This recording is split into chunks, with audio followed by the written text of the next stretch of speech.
Kirsten, the Problem Solving Teacher and Teachers Pay Teachers author. If you like my videos, please remember to like and subscribe, hit the notification bell, and leave a comment below. When you do that, it helps other teachers find me on YouTube. Okay, today we are going to be talking about product lines and using templates to create product lines. Product lines are an easy way to make more resources and more money once you know how to use them. And here's like the basics. Here's what you need to know to get started, okay? What are product lines? Product lines, I'm going to read you the description that I found searching it online. Product lines are a group of products that are similar and from the same brand. You can also think about it like this. Product lines might also be described as a group of products that function in a similar way and are targeted towards the same audience. Okay, so I mean, Nike makes athletic wear. It's all similar athletic wear, different colors, different fabrics, hot weather, cold weather. The people who are going to buy it are the same people, right? So all of those athletic wear items are part of their product line. And they're all from Nike, and they have like sports bra product lines and running pants product lines and basketball short product lines, and so there's like so many options. Well, both of these descriptions also work for your Teachers Pay Teachers store. If you've created two products that are similar, you have started a product line. Okay, so once you find your niche, your main thing, it's going to be a lot easier to create product lines. You're going to be able to put out more resources faster. Okay, so the benefits of product lines. It's easier to make more resources because you know what it will look like and all the steps the teachers and students will need. So the basic idea is, like, the basic idea. Like when I go to create a poetry resource, I know the basic idea. I know basically what my pre-writes are going to look like, what my drafting sheet is going to look like, what my revision and editing checklist is, what my final draft papers are going to look like, and what the rubric will look like. I know that I'm going to be walking the students through that process. I can see it in my head. All I have to do is fill in the details for each type of poem. And then I can narrow it down even further and be like, I have an acrostic poetry product line. So you can also think about the curriculums that you use every day in school. You have a math curriculum.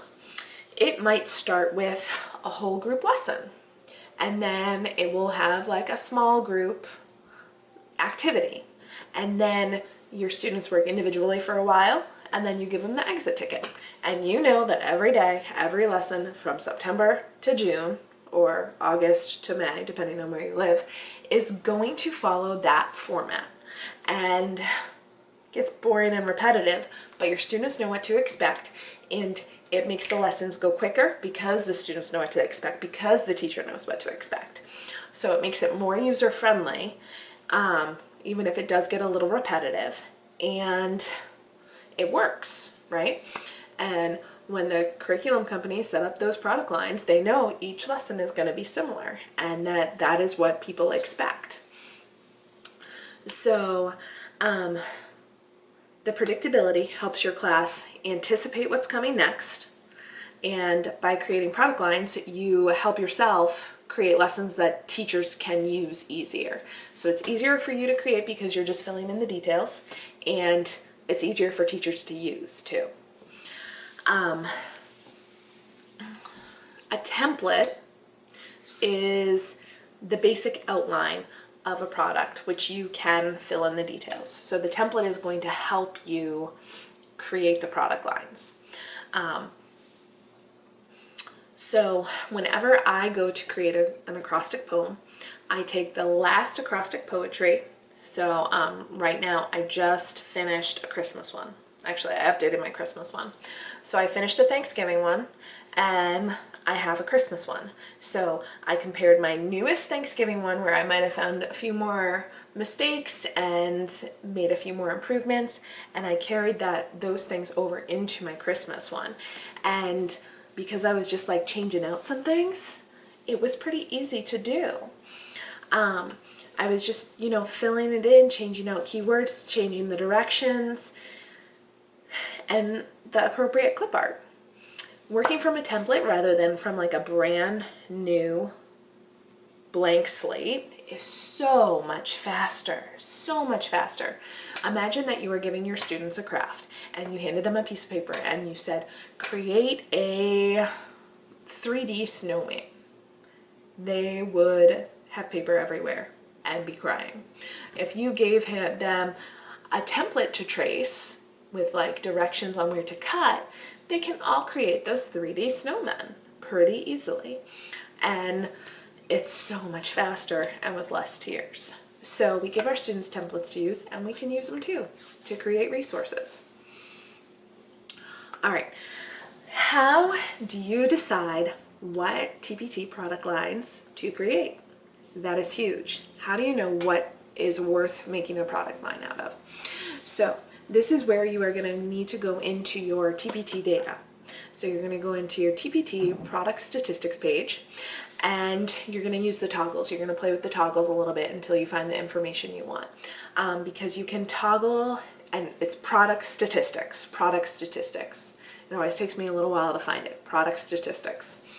You can look at your conversion rates. You can look at how much you've sold. You can look at like all of these different things by clicking the little arrows at the top. Once you know what's selling, you know what to create more of and what to stop. You'll, like, if you have products out there that you haven't sold any of, why make more of them? Okay? So here's an example of things I've stopped making. I create sensory table themes for my son. He's almost 3, and so about every month I switch out his sensory table. I started it over a year ago, and I was like, well, I'm doing this anyway. I'm buying all the materials, I'm figuring out what to do and all of the things with it. I might as well make a resource out of it and put it on Teachers Pay Teachers. Maybe it will sell. So they weren't selling at all. Maybe I did a terrible job with the SEO, or maybe there just isn't a need because there are so many blogs out there with sensory table ideas for free. So people don't need to buy it. But if nothing is selling, then why would I keep making it? I mean, it could be the SEO. I'll probably update the SEO and see if that helps. But I still change out his sensory table, but I don't make any more resources about it because it's just not, it wasn't selling. It wasn't helping my business grow. The product statistics told me I didn't need to. I have created, here's the opposite. I have created many poetry lessons. It's my thing, and it's where I see a lot of my sales. So, personally, I wouldn't have my students write an acrostic poem for every holiday, but teachers like acrostic poems. They're familiar with acrostic poems. They feel comfortable teaching them. So, I have an acrostic poem for basically every holiday, and they sell. It's a product line for me. I have a bundle that I need to like keep adding more to, but I have a bundle of just acrostic poems. If teachers want acrostic poems for a whole year, here you go. As long as they continue to sell, I'll keep making them.